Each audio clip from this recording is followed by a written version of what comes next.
Good evening friends. आज मैं आपके लिए एक मोस्ट इम्पॉर्टेंट टॉपिक इको का लेकर आई हूँ, जिसका नाम है हेरड डॉमर ग्रोथ मॉडल। ये मॉडल स्ट्रेस करता है importance of saving and investment. ये मॉडल किस पर स्ट्रेस करता है कि आप जितना बचाओगे और इन्वेस्ट करोगे वो आपको बेनिफिट देगा लॉन्ग टर्म में। Next, rate of growth depends on, किस पर डिपेंड करता है हमारा rate of growth? Rate of growth depends on level of national saving. किस पर? कितनी आपने नेशनल की सेविंग की, उस लेवल पर कितने लेवल तक आपने नेशनल सेविंग की। प्रोडक्टिविटी ऑफ कैपिटल इन्वेस्टमेंट, कितनी आपकी कैपिटल जो आप इन्वेस्ट कर रहे हो, जैसे आप, एक होता है अपनी कंपनी में कैपिटल इन्वेस्ट करना और एक होता है बाहर कहीं लैंड परचेज करना या कहीं कोई जैसे कह सकते हैं बिल्डिंग वगैरह बनवाना, कंस्ट्रक्ट करना, तो आपका उसमें कैपिटल इन्वेस्ट हुई। तो कितनी आपकी प्रोडक्टिविटी होगी, कैपिटल आउटपुट रेशियो जिसे हम कह सकते हैं। अब कैपिटल आउटपुट रेशियो क्या होती है? वो अमाउंट होती है जिसमें हमें कैपिटल की जरूरत होती है क्या प्रोड्यूस करने के लिए? एक यूनिट ऑफ आउटपुट। देखो, कैपिटल की अगर एफिशिएंसी ज्यादा होगी तो आपको कम कैपिटल चाहिए इन्वेस्ट करने के लिए। अगर आपकी कैपिटल की एफिशिएंसी बहुत कम है तो आपको ज्यादा अमाउंट में कैपिटल चाहिए इन्वेस्ट करने के लिए। ठीक है, तो this concept tells the relationship between value of capital invested and value of output. मतलब कम कैपिटल हुई, कम वैल्यू है कैपिटल की, तो लेवल ऑफ आउटपुट हमारा कम आएगा। अगर कैपिटल की वैल्यू ज्यादा है तो आउटपुट हमारा ज्यादा आएगा। अब देखो, अगर आपकी कैपिटल आउटपुट रेशियो ज्यादा है, मतलब कैपिटल आपके हाथ से ज्यादा जा रही है, तो उससे क्या होगा? आपके पास तो कम ही पड़ जाएगी। मतलब ज्यादा जा रही है, एक जैसे मैं आपको एक एग्जाम्पल के थ्रू आपको समझाने की कोशिश करती हूँ। जैसे आपने क्या किया, आपने 100 यूनिट्स ऑफ कैपिटल है आपकी, 100 रुपीज है आपकी कैपिटल, 100 रुपीज है आपकी कैपिटल। तो आप इसको आउटपुट कितना प्रोड्यूस करने के लिए दे रहे हो? 4 यूनिट्स। अब आपने क्या किया, अब इन्फ्लेशन आ गया। अब इन्फ्लेशन आया तो अब आपकी जो कैपिटल की वैल्यू 100 रुपए में जितनी आपको 4 यूनिट बन जाती थी, अब वो घटकर हो गई 90। मतलब 90 रुपीज अगर आप कर दोगे, क्योंकि आपके पास इन्फ्लेशन ज्यादा है, तो अब देखो अफेक्ट क्या पड़ेगा। 90 रुपीज कर दी, अब 90 रुपीज में आउटपुट आपका कम हो जाएगा, 3 हो जाएगा। अगर आप करोगे 110, अब आपका आउटपुट बन रहा है वो अब आपका बन रहा है 110 रुपीज खर्च करने पर, स्पेंड करने पर 4 यूनिट। देखो, इन्फ्लेशन ने क्या किया, आपकी जो 100 रुपए का कैपिटल था जिसमें आप 4 यूनिट बना लेते थे, अब आपने उसको 110 कर दिया। कैपिटल की जो एफिशिएंसी थी वो डिक्रीज हो गई, आउटपुट को कांस्टेंट उतना ही रखने के लिए। क्या हुआ? कैपिटल की एफिशिएंसी जो हम स्पेंड करते थे पहले 100 रुपीज 4 यूनिट प्रोड्यूस करने के लिए, अब वो हो गई 110 रुपए 4 यूनिट के लिए।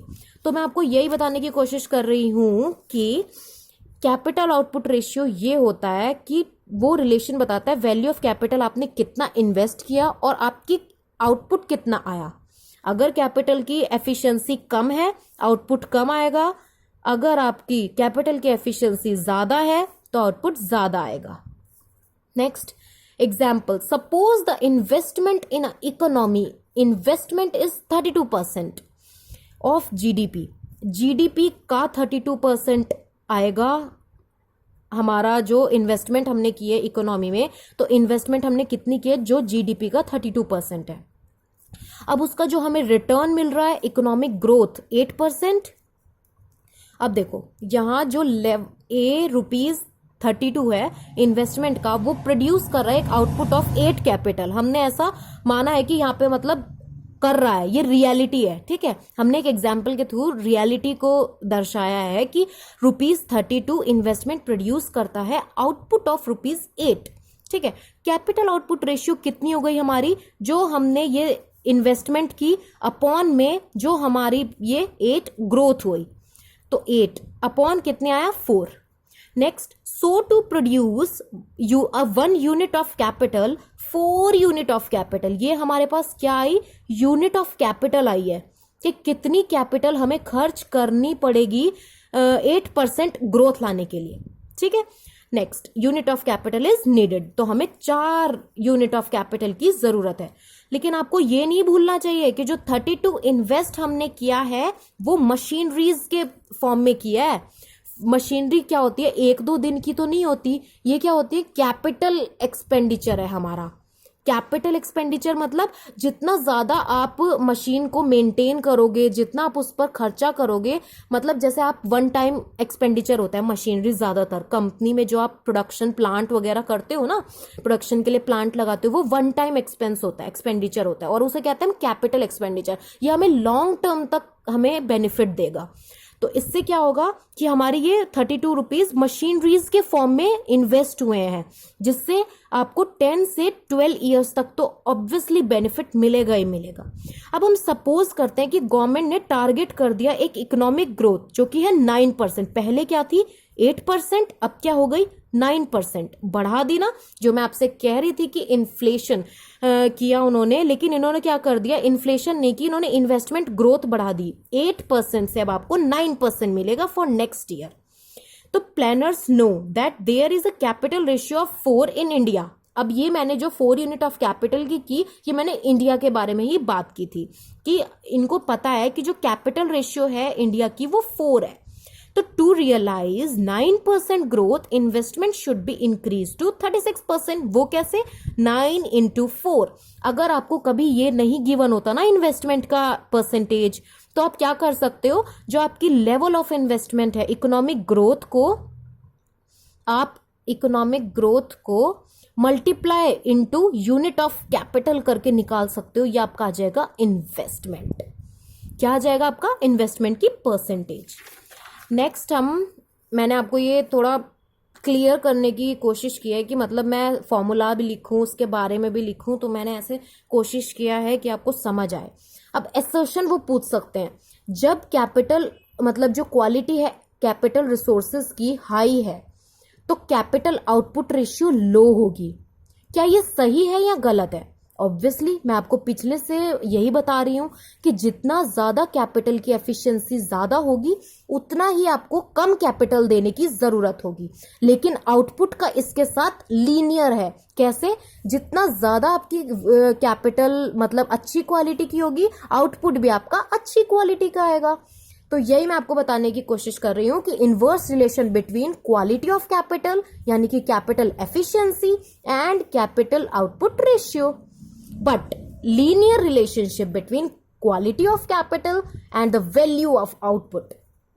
अब मैं एक फॉर्मूला बता रही हूं जो है rate of growth of GDP, rate of growth of GDP, जिसका फॉर्मूला है सेविंग रेशियो अपॉन में capital output ratio. Capital output ratio मैं आपको बता ही चुकी हूं, जितना आपकी अमाउंट मतलब कैपिटल की जरूरत है प्रोड्यूस करने के लिए 1 यूनिट ऑफ आउटपुट। और इसका ये रिलेशन किसके बीच में बताता है, वैल्यू ऑफ कैपिटल जो आपने इन्वेस्ट करनी है और वैल्यू ऑफ आउटपुट। अब देखो, जब एक सुपीरियर टेक्नोलॉजी हम लगाते हैं तो capital will be efficient to produce more output. अगर आपने एक ओल्ड मशीन को रिप्लेस करके न्यू मशीन लगाई तो ऑब्वियस सी बात है आपका आउटपुट पहले अगर 100 यूनिट प्रोड्यूस करता था 4 घंटे में, तो अब वो बढ़ाकर कर देगा 130 4 घंटे में। ऑब्वियसली अफेक्ट तो पड़ेगा ना। सुपीरियर टेक्नोलॉजी जब हम लगा रहे हैं, ज्यादा कैपिटल हम खर्चा कर रहे हैं, तो हम ये भी चाहेंगे कि हमारा आउटपुट ज्यादा आए। तो capital will be efficient to produce more. तो इसमें क्या है कि एफिशिएंट हो गई अब वो प्रोड्यूस करने के लिए ज्यादा आउटपुट, ठीक है, more output. And capital output ratio will be lower, और आपको कैपिटल क्या है, कम देनी पड़ेगी। ठीक है, आई होप आपको यहां तक समझ आ गया। अब हेरोड-डॉमर मॉडल सजेस्ट दैट, अब वो सजेस्ट कर रहा है कि rate of economic growth depend करती है 2 थिंग्स पर। क्या क्या है वो थिंग? पहला, level of saving. Level of saving क्या होता है? Higher savings enable higher investment. जितनी ज्यादा आपकी सेविंग्स होंगी आप उतने ही कैपेबल होंगे इन्वेस्टमेंट ज्यादा करने के। ठीक, अगर आपके एक्सपेंडिचर फालतू चीज़ों पर ज़्यादा होंगे, ऑब्वियसली लोग नहीं खरीद पाएंगे अपने घर या कहीं इन्वेस्टमेंट नहीं कर पाएंगे। जैसे आजकल म्यूचुअल फंड्स हो गए और बहुत सारी एफडीआईज नहीं कह सकते, जैसे म्यूचुअल फंड्स हो गए आपके, या फिर आप कहीं और इन्वेस्ट कर रहे हैं बिल्डिंग में, आजकल फ्लैट्स जैसे कंस्ट्रक्ट करते हैं बिल्डिंग लेकर, तो ऐसे इन्वेस्टमेंट अच्छी होती है, मतलब आपका ग्रोथ रेट ज़्यादा अच्छा होता है इन सब चीज़ों में इन्वेस्ट करने से।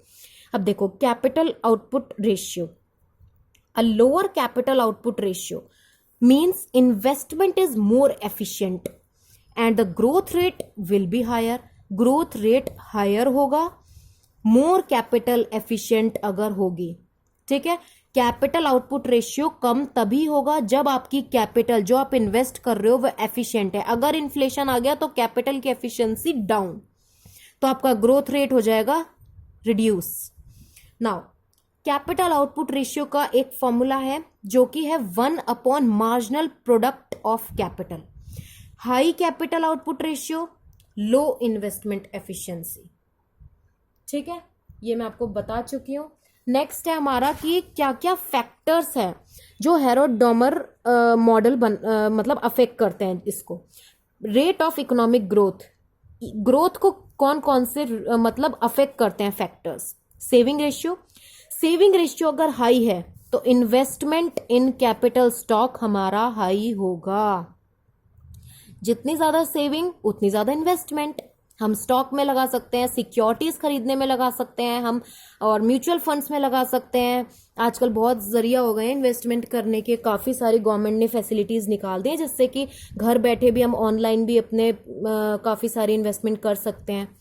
नेक्स्ट है हमारा marginal efficiency, productivity of investment, ये होता है हमारा प्रोडक्टिविटी ऑफ इन्वेस्टमेंट, कितनी एफिशिएंसी है।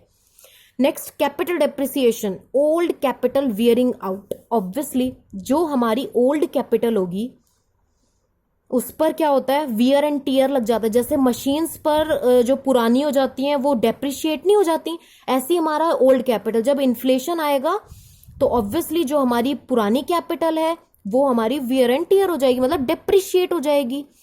पहले के टाइम पर आपने देखा होगा कि 7-7 रुपए की स्कूल की फीस जाया करती थी। आजकल 7 रुपए में कुछ होता है? आजकल 7 रुपए में कुछ भी नहीं होता। आजकल कितनी फीस जाती है? मिनिमम 7,000। आप मानकर चलो, इतनी तो एक प्राइवेट स्कूल की पर 2 मंथ या 3 मंथ की आप कह सकते हो कि इतनी जाती ही जाती है। हमारी तो इतनी ही जाती है, आप लोगों की पता नहीं। तो मैं यही बता रही हूँ कि ओल्ड कैपिटल वियरिंग आउट मतलब जितना ज़्यादा पुरानी कैपिटल, जितने हम पहले इन्वेस्ट कर चुके हैं। आजकल आप घर के रेट देख लो, पहले 18 लाख में अच्छा खासा बड़ा घर आ जाता था, आजकल 18 लाख में खाली बिल्डिंग, खाली लैंड भी नहीं आती, इतने ज़्यादा इन्फ्लेशन हो गया है। चलो ठीक है, आज का हमने ये हेरोड डॉमर ये कर लिया है। अब हम कल इसके लेकर आएंगे MCQs और प्रैक्टिकल्स, ठीक है। आई होप आपको समझ आया होगा। अगर आपको वीडियो पसंद आई तो please like and share and subscribe. Thank you.